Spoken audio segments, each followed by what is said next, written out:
नमस्कार दोस्तों, कैसे हो आप सभी लोग। आई होप आप सभी ठीक ठाक और कुशल मंगल होंगे। गाइज, आज का हमारा टॉपिक है economic importance of plant and animals part 2।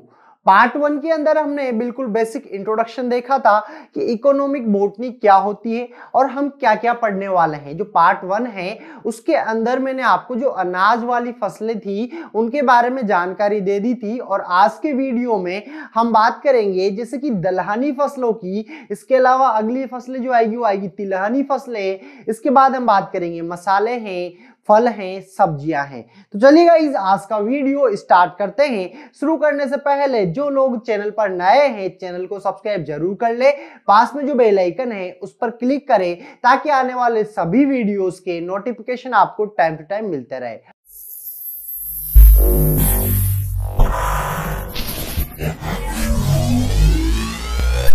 Welcome to captain agriculture.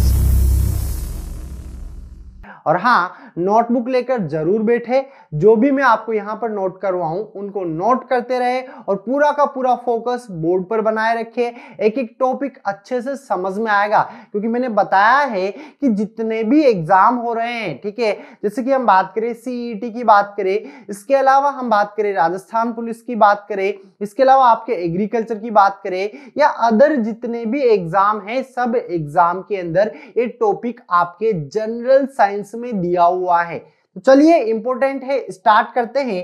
जो पार्ट 2 है हमारा, इसमें हम बात करेंगे दलहन की बात करेंगे। किसकी बात करेंगे? दलहन या दलहनी फसलें, जिनको हम क्या बोलते हैं? दालें भी बोलते हैं और इंग्लिश में बोलते हैं पल्सेस। ठीक है, तो चलिए स्टार्ट करते हैं। हेडिंग लगाइएगा सब लोग, दलहन। दलहन। अब दलहन दलहन पढ़ने से पहले थोड़ा सा बेसिक इंट्रोडक्शन हम देख लेते हैं। जितनी भी दालें होती हैं इनके अंदर प्रचुर मात्रा में क्या पाया जाता है? प्रोटीन पाया जाता है। Pulses are the main source of protein.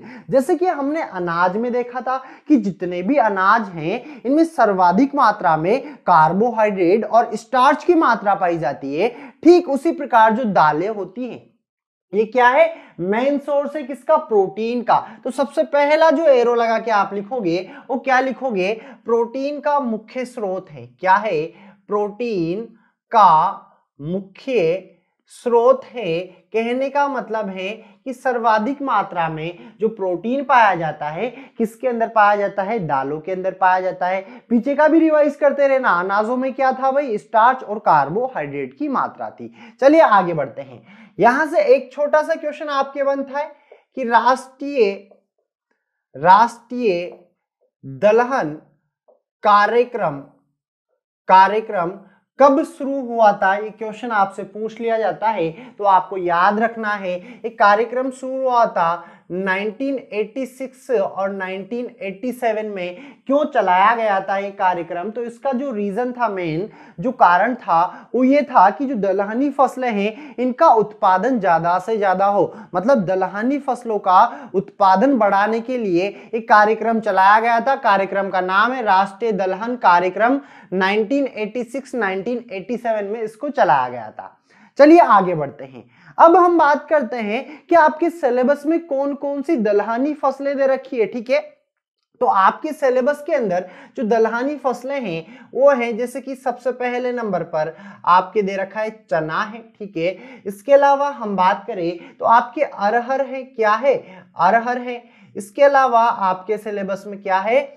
मटर है। इसके अलावा आपके सिलेबस में क्या है? सोयाबीन है। और ये चार फसलें जो है मोस्ट इंपोर्टेंट है। इसके अलावा और भी दलहनी फसलें हैं जो मैं आपको बता दूंगा, जैसे कि उड़द है, मूंग है, मसूर है, मोठ है। लेकिन यहां पर मोटे तौर पर जो हम बात करने वाले हैं, इन चार फसलों के बारे में हम बात करेंगे। चना, अरहर, मटर और सोयाबीन की हम बात करेंगे। तो चलिए आगे बढ़ते हैं। दलहनी फसलों में दो पॉइंट आपको याद हो गए होंगे। एक तो प्रोटीन का मुख्य स्रोत है। इसके अलावा राष्ट्रीय दलहनी कार्यक्रम कब चलाया गया था?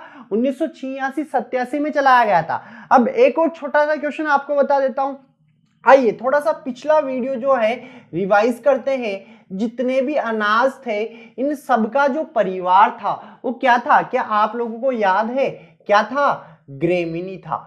ठीक उसी प्रकार यहां पर भी आपसे फसलों का परिवार पूछा जाएगा। तो जो दलहनी फसलें होती हैं इनका जो परिवार है या इनका जो फैमिली कुल है वो क्या है, लेग्यूमिनेसी है, और इनको हम लेग्यूम क्रॉप भी बोलते हैं। क्या बोलते हैं, लेग्यूम क्रॉप। तो ये आपको याद रखना है, लेग्यूम क्रॉप भी इनको कहा जाता है। और इनका जो परिवार होगा, फैमिली होगी, वो क्या होगी, फैमिली। फैमिली की अगर हम बात करें तो फैमिली है लेग्यूमिनेसी। क्या हो जाएगा, लेग्यूमिनेसी।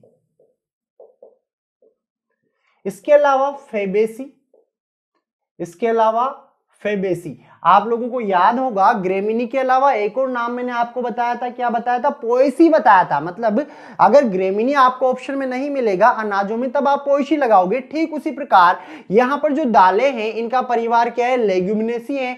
लेकिन अगर आपको ऑप्शन में लेग्यूमिनेसी ना मिले उस कंडीशन में आप क्या लगाओगे, फेबेसी लगाओगे। अब तक 3 पॉइंट आप लोगों को याद हो गए होंगे।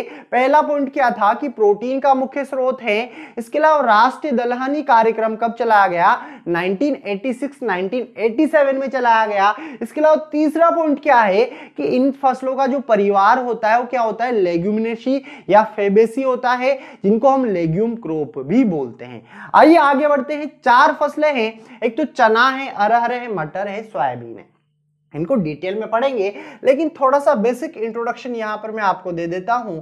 जो अरहर है, मटर है, सोयाबीन है या चना है, इनका वैज्ञानिक नाम इंपॉर्टेंट है, क्योंकि एग्जामिनर कई बार क्या करता है, बिल्कुल बेसिक सा क्वेश्चन पुटअप करता है कि बताइए चने का वानस्पतिक नाम क्या होगा। तो आइए देख लेते हैं। जो चना है इसका साइंटिफिक नेम क्या होता है, साइसर एरेटिनम होता है। क्या होता है, साइसर एरेटिनम। आपको याद रखना है अच्छे तरीके से, साइसर एरेटिनम। वैसे तो मैं अलग से फिर आपको बताने वाला हूं, लेकिन मेरे साथ बोलो, 2-4 बार बोलो, जपनाम करो इनका, बार बार नाम लो, आपको आसानी से याद होगा। साइसर एरेटिनम, साइसर एरेटिनम, ठीक है, चने का वानस्पतिक नाम है। अब हम बात करेंगे अरहर की। जो अरहर है इसको रेड ग्राम भी कहा जाता है और तुअर की दाल भी हम इसी को बोलते हैं। इसके साइंटिफिक नेम की अगर हम बात करें तो केजेनस, केजेनस केजन। क्या होगा,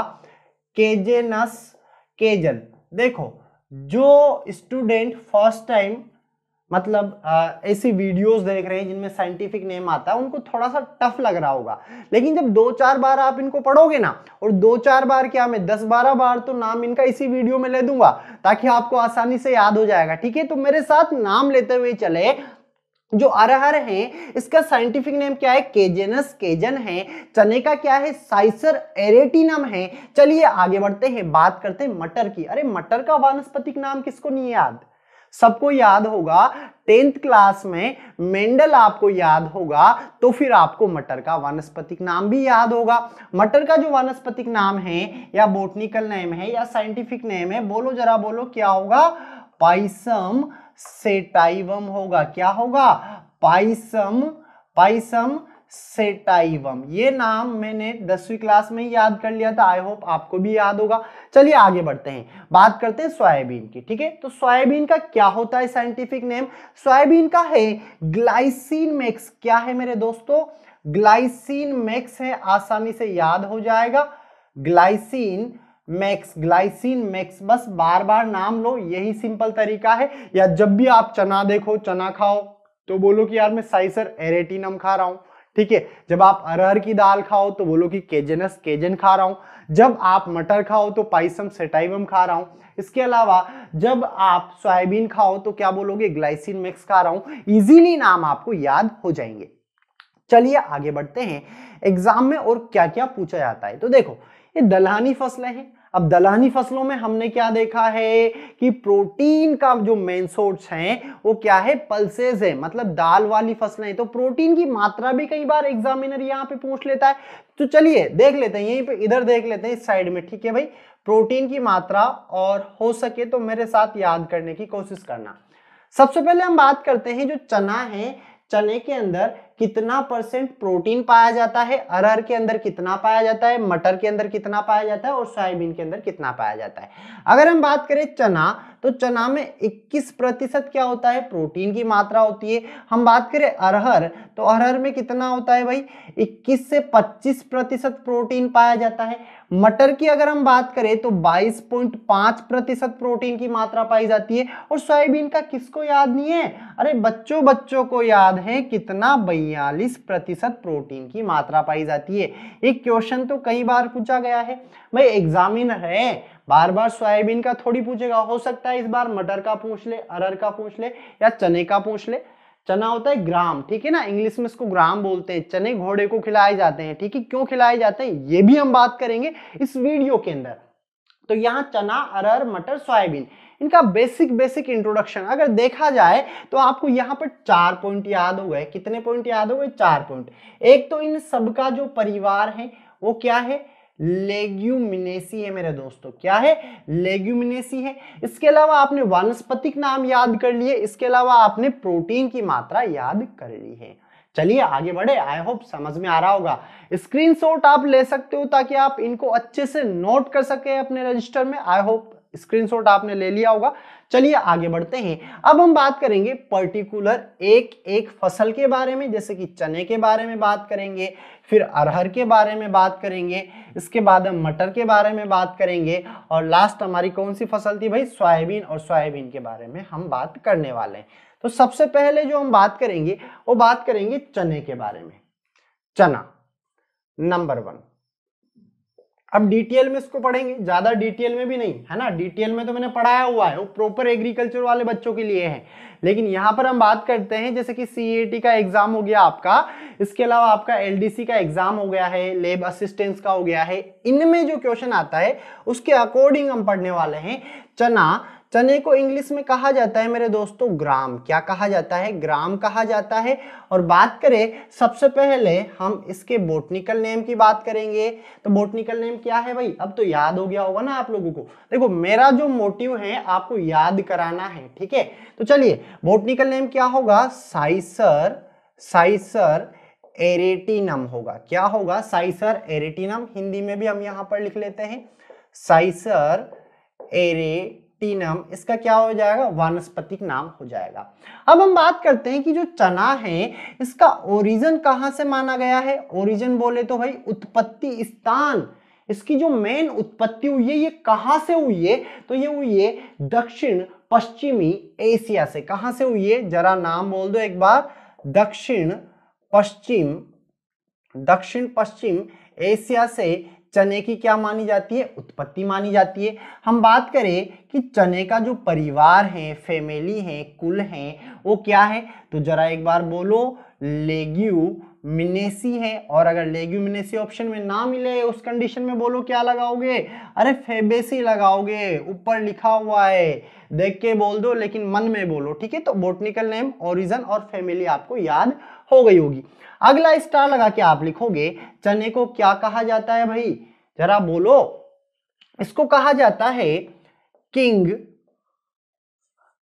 किंग ऑफ पल्सेस। क्या कहा जाता है, चने को दलहनों का राजा कहा जाता है। क्या कहा जाता है, दलहनों का राजा किसको कहा जाता है, चने को कहा जाता है। आगे बढ़ते हैं, हम बात करें जो भारत की मुख्य दलहनी फसल है वो कौन सी है, तो बोलो आंसर क्या होगा आपका, चना होगा।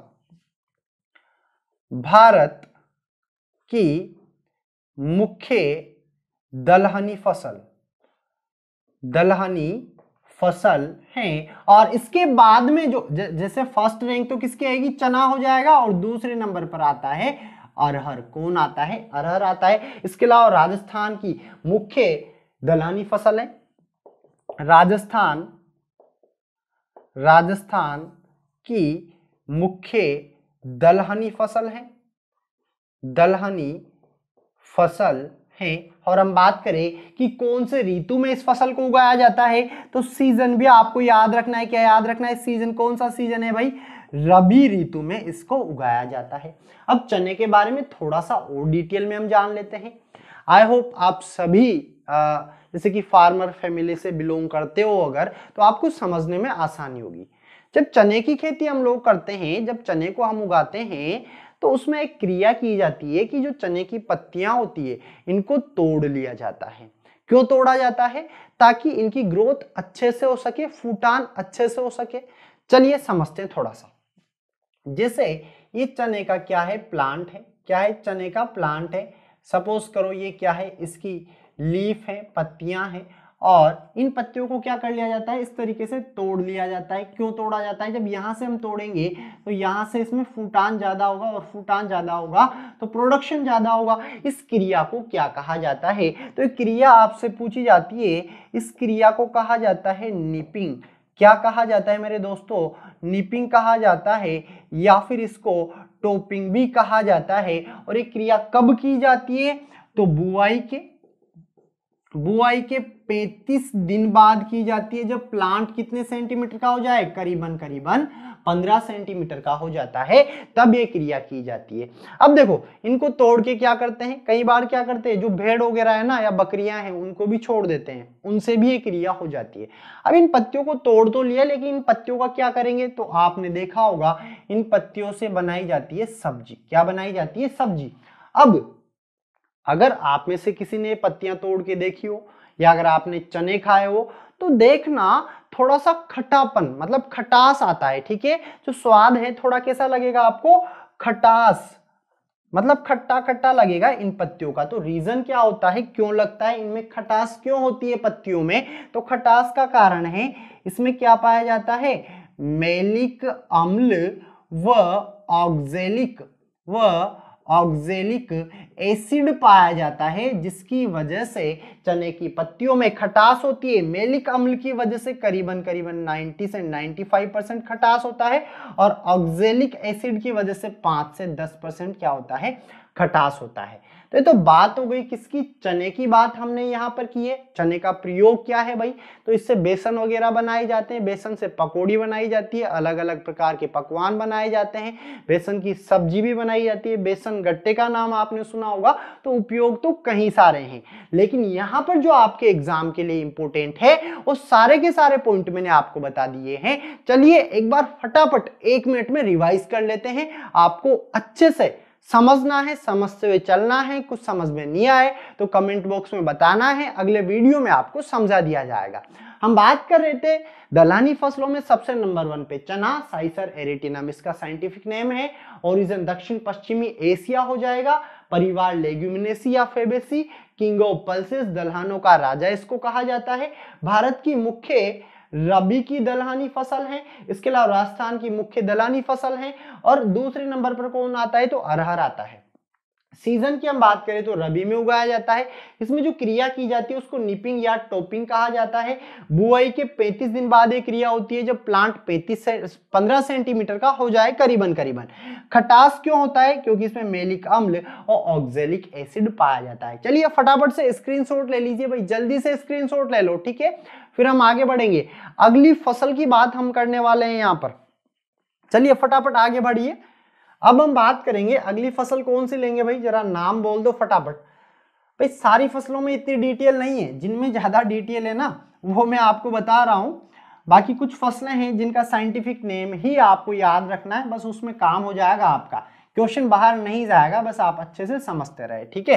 तो चलिए दूसरे नंबर पर जो फसल है हमारे पास वो कौन सी थी, बोलो जरा। अरहर। और इसको क्या कहा जाता है?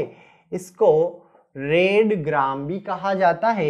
इसके अलावा इसको तुअर की दाल भी कहा जाता है। आपने नाम सुना होगा ना कि तुअर की दाल, तो तुअर की दाल किसको बोलते हैं? अरहर को ही बोलते हैं। और इसको इंग्लिश में रेड ग्राम कहा जाता है। इसके साइंटिफिक नेम की बात करें तो याद कर लिया होगा आपने, इसीलिए तो पहले लिखा था मैंने। क्या नाम है? केजन इसका क्या हो जाएगा? साइंटिफिक नेम हो जाएगा। बात करें फैमिली, तो फैमिली तो सबकी भाई यहां पर मैंने चारों की आपको बता दी थी। क्या है? लेग्यूमिनेसी है मेरे दोस्तों। क्या है? लेग्यूमिनेसी। ऑप्शन में ना मिले तो क्या लगाओगे? फेबेसी लगाओगे। अच्छा हम बात करें किसका ओरिजिन कहां से माना गया है, तो इसका ओरिजिन माना गया है अफ्रीका से, कहां से माना गया है? अफ्रीका से माना गया है, याद रखोगे, मोस्ट इंपोर्टेंट फसल है। इसके अलावा दलहनी फसलों में सर्वाधिक सूखा सहनशील फसल कौन सी है? अगर ऐसा क्वेश्चन आता है तो उसका आंसर यहां पर है, कौन सी है? अरहर है, याद रखना, मोस्ट इंपोर्टेंट है। दलहनी दलहनी दलहनी फसलों में सर्वाधिक सूखा सहनशील फसल है, ये पॉइंट आपको याद रखना है। तो ये बात किसकी हो गई? अरहर की हो गई। अगली फसल कौन सी है? जरा नाम बोल दो भाई फटाफट जल्दी से। अरे ज्यादा नहीं है, बस थोड़ा थोड़ा इनके बारे में हमें पढ़ना है। बात करेंगे किसकी? मटर की। और मटर को कौन नहीं जानता रे? पाइसम सेटाइवम इसका क्या हो जाएगा? साइंटिफिक नेम हो जाएगा, ठीक है। इसके अलावा हम बात करें परिवार, तो परिवार क्या होगा इसका? लेग्यूमिनेसी होगा। बार बार लिखने की जरूरत नहीं है, लेकिन आपको तो नोटबुक में लिखना है, ठीक है। मैं थोड़ा सा समय बचाने के लिए बता रहा हूँ। मटर पाइसम सेटाइवम साइंटिफिक नेम हो गया। चलिए बात कर लेते हैं, परिवार हमने देख लिया। ओरिजिन की हम बात कर लेते हैं। उत्पत्ति स्थान कहाँ से है? तो इंडिया से है। कहाँ से? भारत से इसका ओरिजिन माना गया है। इसके पहले जो अरहर हमने देखा इसका अफ्रीका से माना गया था, चने का दक्षिण पश्चिमी एशिया से माना गया है। आइए बात करते हैं इसमें क्या याद रखना है। तो इसमें आपको प्रोटीन कितना होता है? जरा बोल दो फटाफट जल्दी से। मैंने आपको बताया था कितना होता है? 22.5% इसमें क्या पाया जाता है? प्रोटीन की मात्रा पाई जाती है। और मटर को देखो क्या करते हैं हम? सब्जी के लिए, सब्जी व दाल दोनों के लिए काम में लेते हैं। जो मटर की फलियां होती है इनको पोड कहा जाता है। उन फलियों को तोड़कर सब्जी भी बनाई जाती है हरी अवस्था में, और बाद में मटर भी प्राप्त किया जाता है जिसको गलाकर भी हम सब्जी में काम में लेते हैं, देखा होगा आप लोगों ने। तो बात हो गई मटर की, ठीक है। आगे बढ़ते हैं। लास्ट जो हमारे पास है वो कौन सी है भाई फसल? दलहनी फसल हमारे पास वो है सोयाबीन। अब देखो जो सोयाबीन है, यहां से जो क्वेश्चन है वो हर बार आता है कि सोयाबीन एक दलहनी और तिलहनी दोनों प्रकार की फसल है। याद रखना, मोस्ट इंपोर्टेंट है। आपने देखा होगा मार्केट में सोयाबीन के तेल के पीपे आते हैं, केन आती है, दीप ज्योति का नाम आपने सुना होगा। इसके अलावा सोयाबीन क्या है? एक दाल भी है, दलहन भी है। तो ये क्या है? दलहन प्लस तिलहन दोनों प्रकार की फसल है। कई बार क्वेश्चन आता है कि बताइए सोयाबीन निम्न में से क्या है? ऑप्शन में आपको ऐसा मिलेगा दलहन तिलहन, या दलहन तिलहन अलग अलग मिलेगा तो फिर ऐसे मिल जाएगा ए व बी दोनों, ठीक है। तो ये आपको याद रखना है। आइए आगे बढ़ते हैं। सोयाबीन के साइंटिफिक नेम की अगर हम बात करें, बोटनिकल नेम की बात करें तो क्या होगा? बोल दो भाई फटाफट जल्दी से। ग्लाइसिन मैक्स इसका क्या हो जाएगा? साइंटिफिक नेम हो जाएगा। हम बात करें किसका? परिवार, फैमिली, तो फैमिली क्या होगी? लेग्यूमिनेसी होगी। लेग्यूमिनेसी के अलावा क्या याद रखना है? फेबेसी आपको याद रखना है। इसके अलावा और क्या याद रखना था? स्टार लगा लेना, यहीं से क्वेश्चन आता है। इसमें प्रोटीन की मात्रा आपसे पूछी जाती है, और सर्वाधिक जो प्रोटीन पाया जाता है दालों में इसी के अंदर पाया जाता है। कितना होता है? 42% होता है। मोस्ट इंपोर्टेंट है, स्टार लगा लेना। तो ये तो क्या हो गई हमारे पास? दलहनी फसलें हो गई। इसके अलावा कुछ दलहनी फसलें और भी है, वैसे आपके सिलेबस में यही है, फिर भी मैं आपको 2-4 फसलें और बता देता हूं। जैसे कि आपने उड़द का नाम सुना होगा, आपने मूंग का नाम सुना होगा, आपने मसूर का नाम सुना होगा, आपने मोट का नाम सुना होगा। तो सर इनको कौन पढ़ाएगा? देखो यहां से क्वेश्चन नहीं आता है, फिर भी इनका वानस्पतिक नाम आपको बता देता हूं। इसका क्या होता है? उड़द की अगर हम बात करें तो उड़द का होता है विग्ना रेडिएटा, उड़द का होता है विग्ना मूंगो। मैं लिख ही देता हूं यहां पर, नहीं तो कंफ्यूज हो जाओगे। विग्ना मूंगो। और जबकि हम बात करें मूंग की तो इसका होता है विग्ना रेडिएटा। क्या होता है? विग्ना रेडिएटा। और मसूर की अगर हम बात करें तो उसको बोलते हैं लेस एस्कुलेंटस। और यहां से एक क्वेश्चन आपका आता ही आता है जो मोस्ट इंपोर्टेंट है। जो मसूर है ये सबसे प्राचीन दलहनी फसल है। प्राचीन दलहनी जो फसल है वो कौन है? लेंटिल है। कौन है? लेंटिल। और यहां से भी क्वेश्चन आने की संभावनाएं होती है। लेकिन आपके सिलेबस में जो 4 फसलें थी उनको मैंने डिटेल में पढ़ा दिया है और इनका साइंटिफिक नेम आपको बता दिया है। तो गाइज आई होप आज का वीडियो आपको अच्छे से समझ में आया होगा। आज की वीडियो में हमने बात की थी दलहनी फसलों की, और आगे आने वाला जो वीडियो होगा पार्ट 3 उसके अंदर हम बात करेंगे तिलहनी फसलों की, साथ ही हम बात करेंगे सब्जियों की, और साथ ही हम बात करेंगे फलों की। तो जिन लोगों को भी पार्ट 3 देखना है कमेंट बॉक्स में आप पार्ट 3 जरूर लिखें, और जो लोग चैनल पर नए हैं चैनल को सब्सक्राइब जरूर कर ले। और हाँ, अगर आपको वाकई में समझ में आया है, वीडियो अच्छा लगा हो तो उसको लाइक करें और अधिक से अधिक शेयर करें, ताकि जिन लोगों के पास ये वीडियो नहीं पहुंच रहा है, पढ़ना चाहते हैं, उनके पास भी ये वीडियो पहुंच सके। तो गाइस हम मुलाकात करेंगे अगले वीडियो में, तब तक आप सभी को मेरा राम राम, नमस्कार, जय जवान जय किसान, जय हिंद फ्रेंड, बाय बाय।